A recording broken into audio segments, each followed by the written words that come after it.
Thank you so much everyone for the opportunity to come and address you, and some of you I saw last night, so it's good to meet with you.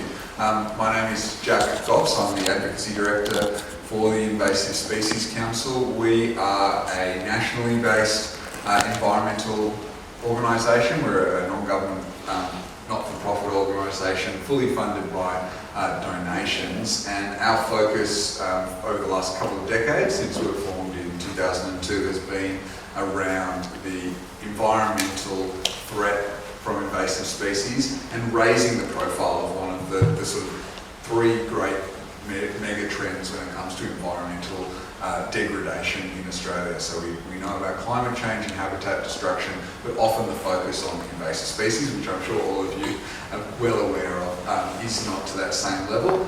And the opportunity and the gap that I guess the Invasive Species Council has filled is that when it comes to invasive species, a lot of departments tend to focus on the productive impacts to agriculture in terms of the priorities and management of invasive species, and environmental advocacy, campaigning organisations have tended not to focus on that threat in their public work and campaigning. So that's the niche that we fill. We work with on-ground land management groups and other advocacy groups. We work with agriculture groups and environment groups. Our work really is on policy, it's on government funding and advocacy, and it's looking for gaps and running through them in terms of being able to shift the ambition of governments on issues, whether it is rabbits or some of the issues on feral deer and foxes, but also issues like fire ant funding up in Queensland, or funding for the looming threat of the H5N1 bird flu that we know has been devastating to wildlife overseas, that Australia is very well prepared for the chicken, meat and the egg industry, and has been doing a lot of that work, but where without our advocacy they were not focused on how we mitigate the wildlife impacts and look at actually saving saving some of our species from extinction. So the presentation that I'm going to give you today is some of the insights that we have around how to talk about killing animals, and specifically feral animals in the context of feral animal control. So hopefully I think a lot of these could be useful and applied to when we're talking about rabbits, but it is based on social research that we did that was focused on cats, deer and feral horses, and in terms of both qualitative polling that we've done and a bunch of focus groups that we ran as well, to help us be able to be out in the media, to be in front of politicians, to be engaging with groups and individuals in a way that allows them to feel comfortable about something which is actually quite difficult. A lot of us deal with it all the time, but killing animals is not something that people naturally just feel great about. So taking them on that journey is important. And some of the lessons that I learned from a campaign that the Invasive Species Council has run for a number of years, and where we were able to shift the social licence in New South Wales around the killing of feral horses in Kosciuszko National Park in the face of some quite serious opposition. I guess before I jump into that, on the rabbit front, I just wanted to say, which I'm sure you guys are seeing, but around Australia there has been a couple of really good seasons, and it's quite dry here at the moment, but there has been a couple of very good seasons, and there has also been increased move towards resistance when it comes to K5. It's been a long time since that was released. People are starting to see rabbits in greater numbers. I'm sure you all know that, but that is also an opportunity for us to be talking about that and for raising its profile within government, within the public, and that's something that we're keen to be engaged in.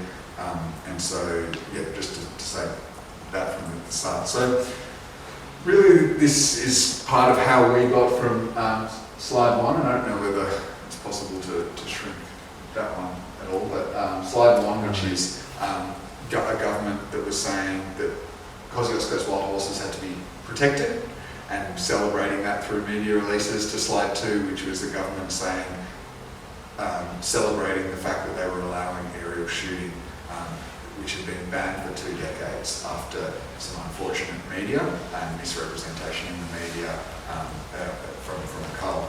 And a visual representation for you of what's gone on in this campaign. Right there, you can see 20 years of not much government effort, and in the last couple of years, a serious ramping up of that effort. And that was a combination of, when it comes to social licence, I think of 2 parts to social licence. One is the public's acceptance of the control techniques that we use, and the second one is the politicians' confidence that they are going to be able to achieve results and invest in that program. So we have been able to shift the public and politics on this issue. And no better way to show you that than that we were able to get 11,000 submissions into the process around this 82% in favour of aerial shooting. And it's really important to keep in mind that we weren't asking people just to sign a petition that said, stop logging, this area that you love, or, any line over here that you've got a problem with. It's quite a simple thing, sign your name on it. We were asking people to make a detailed submission about aerial shooting of feral horses, which is quite a high barrier ask for them to go through. And that took a lot of work, but it means now that social licence to some degree within politics in New South Wales has been secured. The things that it's taken to shift that public opinion on this issue have been, it's been a lot over a long period of time, but one of the key things that it's taken has been a diverse alliance, a diverse group of people talking about that issue, and it's something that I think we see as a trap quite often in feral animal management, in groups that are advocating for feral animal management, is that the people who are talking are the people either who've got an interest in doing that management because it's impacting on them directly, or the people who are opposed to that management because they are either animal rights lobbies, or in this case, a sort of a broad alliance of Brumby lobbies.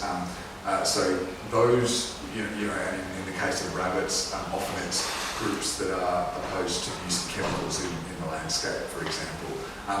So having that diverse group of people speaking about this is essential for public, for that social licence.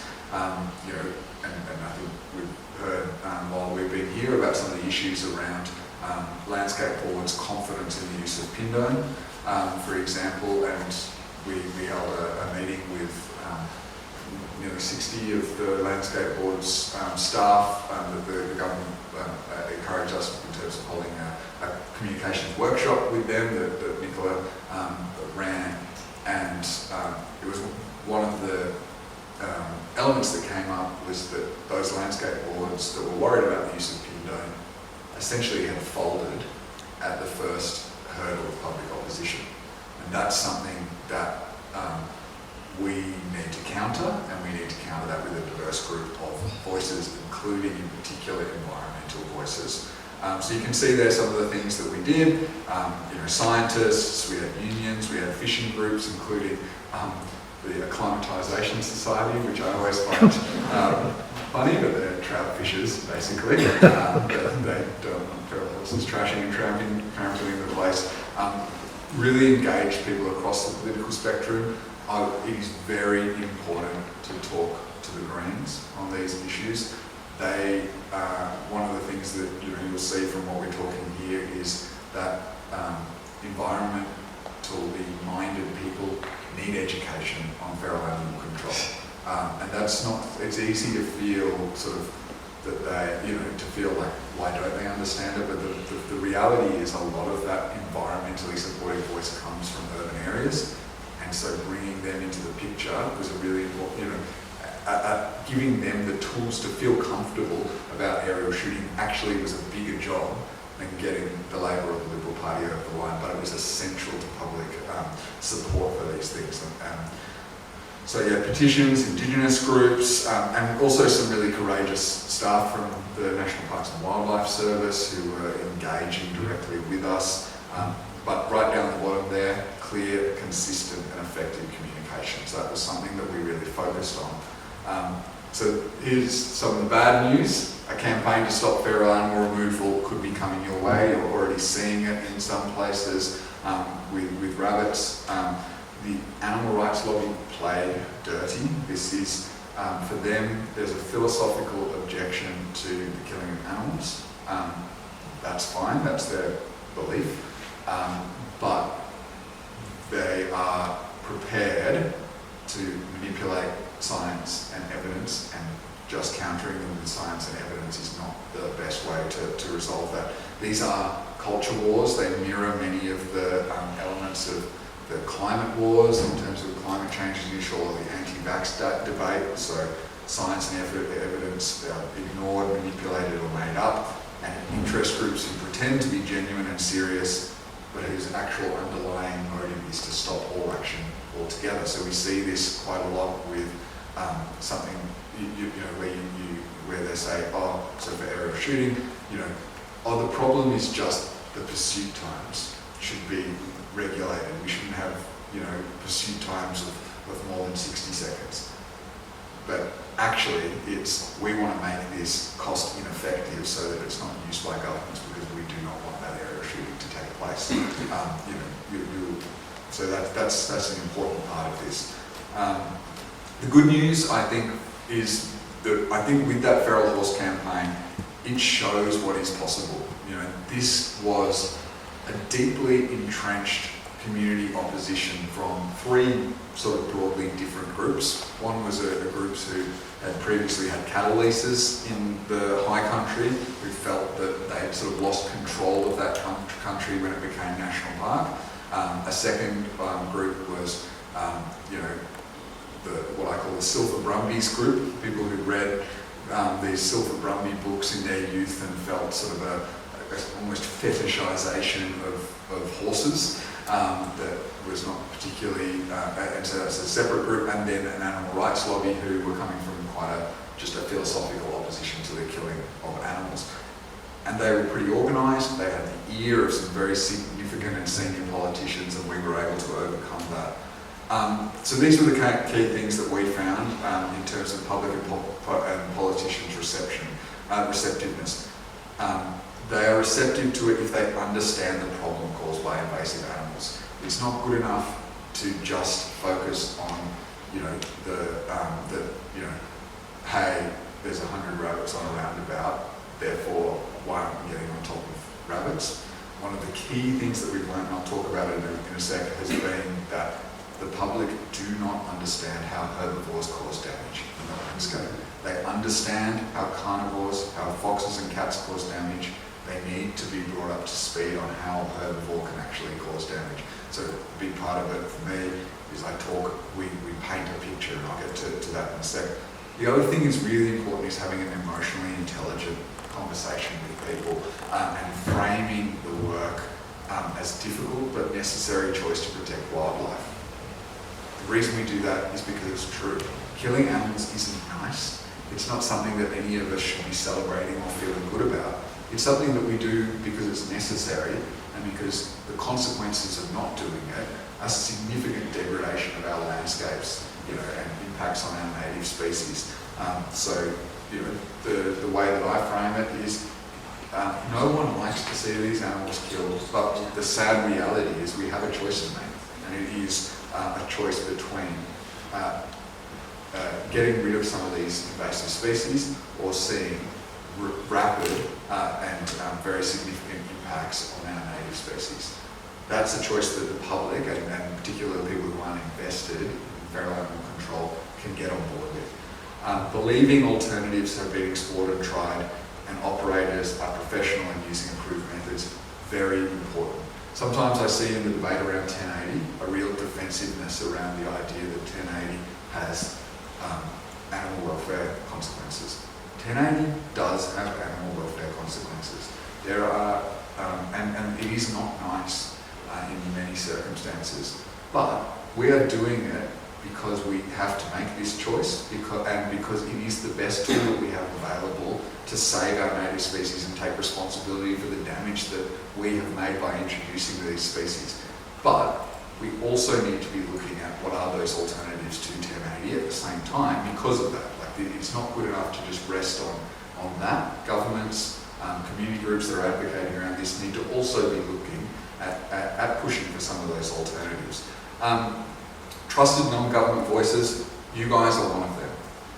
And so I'd say think about how you can put yourself into that conversation when it's only governments talking about feral animal control. It doesn't cut through with some of those groups that are opposed or that are indifferent.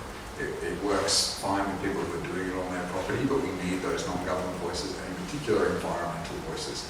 It is much stronger to talk about rabbit control from an environment perspective than a production perspective when you are engaging with people who do not want to see animals killed. They are not going to tolerate killing animals just to protect productive losses, restrict productive losses, but they will if they understand that environmental impact.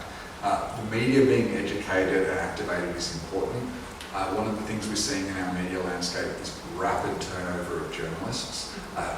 People don't stay on their beat for very long, if they're even on a beat. If you look at the AAP, the wire service, they used to have a dedicated ag and environmental wire service people on that beat.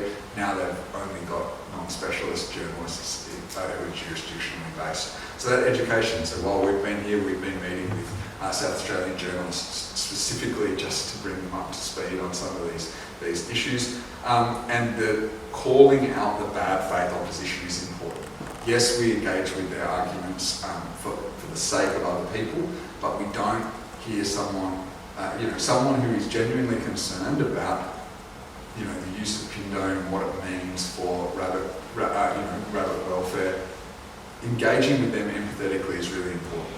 But if a group that actually just wants to stop the killing of all animals, of all feral animals, and is pretending that it's about the specifics of this control technique, is doing that work, it's really important to be saying to be calling that out in the media and just saying, let's be clear here. What is going on is they are trying to undermine any killing of rabbits. Unfortunately, we don't like that killing either, but we know that we have this choice to make, and it is essential that we get on top of those numbers. Here we go. So this is just some qualitative and quantitative research for your that just is useful for you. So one of them is we know that nature is a really important part of our national pride and identity, but about a third of Australians don't have a deep connection to nature. Second thing we know is that the extinction crisis is something people care about extinction. They do not want species to go extinct, but they aren't aware that we are in an extinction crisis. So we've done some work looking at the numbers of extinctions since the 1960s. Extinction is a modern phenomenon. It's not just the Thylacine, 150 years ago. And so that's important. Another element is most Australians think nature is in a good or a fair state. And that is something that we need to get past in terms of motivating concern and action. Most Australians think that they go into their local national park or piece of bushland, it looks quite nice, and that things are doing fine. In terms of where invasive species issues sit compared to some other environmental issues like keeping cats contained or ensuring government decision makers have a duty of care to protect the future generations from environmental harm, you can see there from those graphs, humanely killing invasive species has a majority support, has a small opposition, but has a larger proportion of people who don't have an opinion on this issue. Just to quickly go through, so some of our research that we're showing you had two elements here, qualitative and quantitative. So we did some looking at actual polling, and we also had some specific focus groups. Perceptions on environment issues, you can see here the destruction caused by invasive plants and animals has a lower percentage of people who think that it is very important, but it still has 89% of people who think that it is important, and a very small number of people who don't think it's important. But this is a really key thing. There is a huge difference on the issue of invasive species as a threat to our environment compared to all other environment issues. And that is that it is the inverse. That the people who are most likely to be worried about invasive species are older, more male, male, and more regionally based. On other environmental issues, if you are younger, if you are female, or if you are urban based, you are more likely to be concerned about them. Similarly, if you look here, the people who have the lowest level of agreement about invasive species being one of the most significant threats to our environment are Greens voters. And the highest level are coalition voters. And so what this means is that there is a perception gap that we need to get past in terms of the normal groups that care about these issues within society and within perceptions of society. And that's really important to the way that we communicate.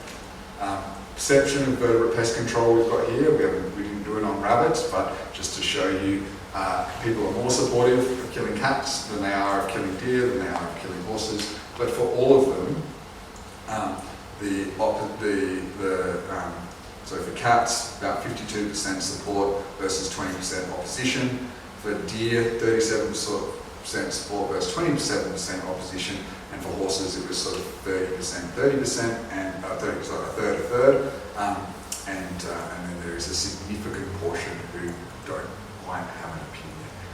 This is a few years old, and I'd be hoping that our media presence and engagement over the last couple of years is starting to shift that, and that's one of the key things that we look to do.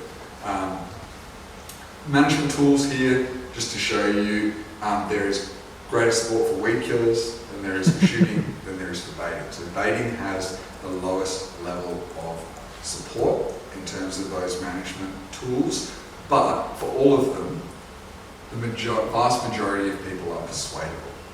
They're either comfortable as a last resort, or we need to hear convincing arguments. And that's what we're talking about, how we present those convincing arguments. And the key thing, as I said before, is framing action as a choice.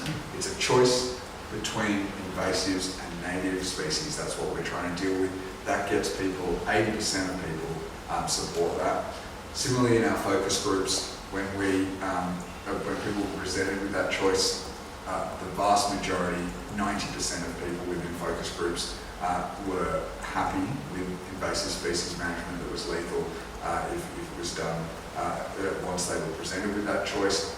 That was with focus groups that started with that sort of one-third breakdown. So taking them through those arguments, basically for everyone.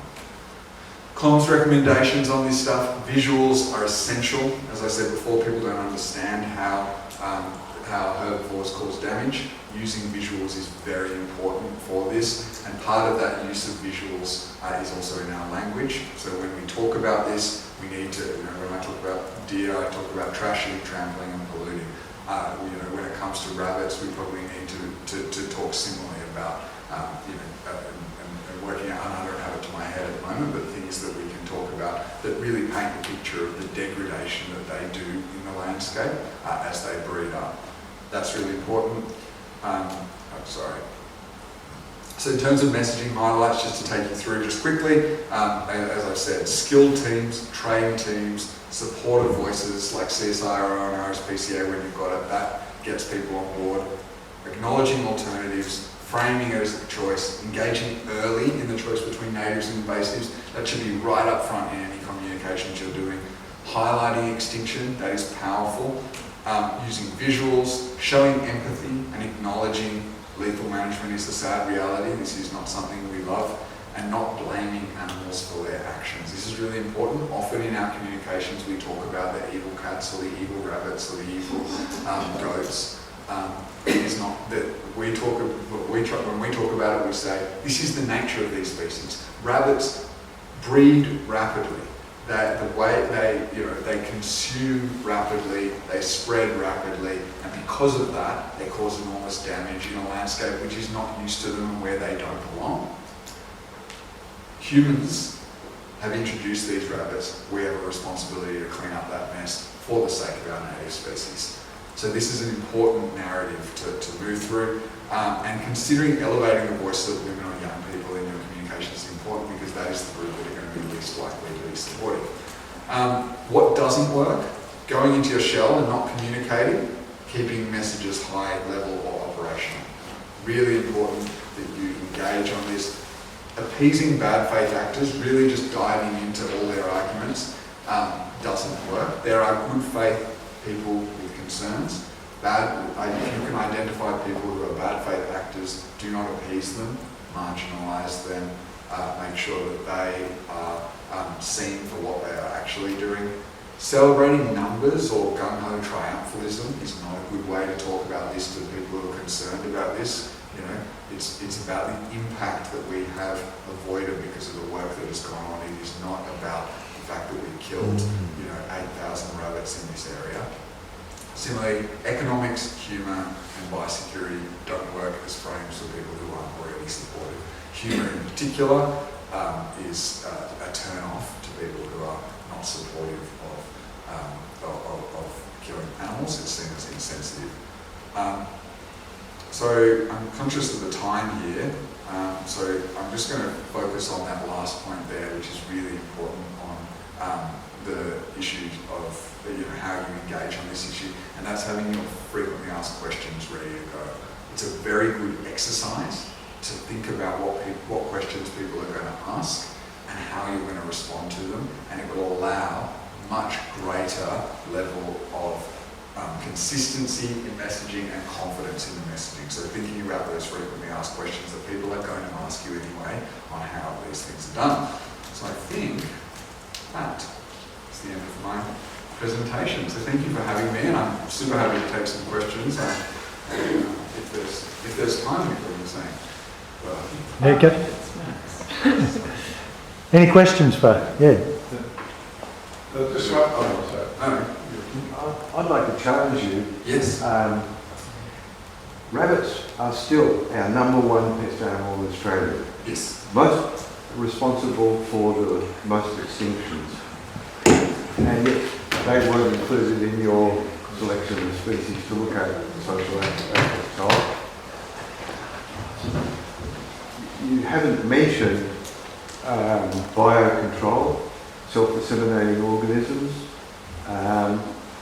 and you're saying that those numbers are increasing.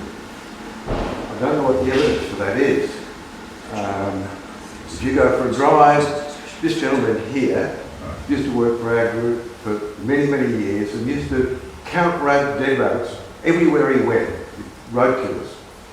I've just been to the Flinders Ranges, I've been over to Victoria. You hardly see a dead rabbit on the road anymore. There's a few out there. RSVB is a continually evolving virus, and yes, from time to time numbers build up in a small area, but they get knocked down again. I'm not talking about the peri-urban situation, because that's very different. And the other point is about 1080. I picked up your booklet yesterday and started to read it. I have some difficulties with a fair bit of the stuff that's in there. Anyway, that's my lot there. Well, another conversation, so. Jack, can I ask about the economics? Yes.